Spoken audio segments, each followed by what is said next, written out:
we had I don't know what they call it, like a split screen, which meant that when she was playing Patty, she would have to stay on one side of the screen, and when she was playing Cathy, she'd have to stay on the other, unless her photo double was in the shot, in which case she had a little more flexibility.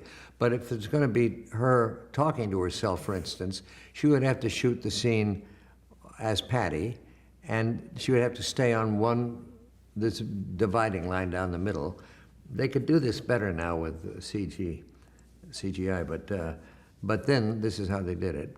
And then they would strike that set, and she would change her makeup and her hair a little bit, whatever it was.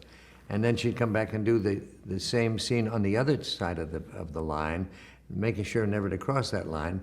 And when they were finished, they would have two pieces of film, and they would cut away the bad stuff on the stuff that was not usable from one, and keep the good stuff from the other. So then you put them together, and you'd have a whole picture where she was talking to herself. Now, they had to be timed so that they'd be the same length.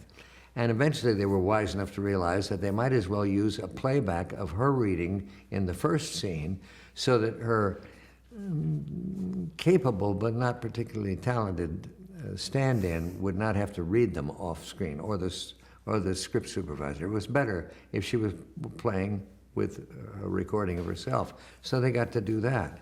And it was just they were rather slow in New York about it because they weren't used to doing this kind of stuff. And it took us 5 days every week to shoot the show back there. The second year, it took us 4 days to shoot it. We came out to California and shot it in 3. So it kind of gives you an idea of what the difference was. But, I mean, they were nice people. We liked them. They were all very sweet crew to work with, and we worked with them for 2 years. So.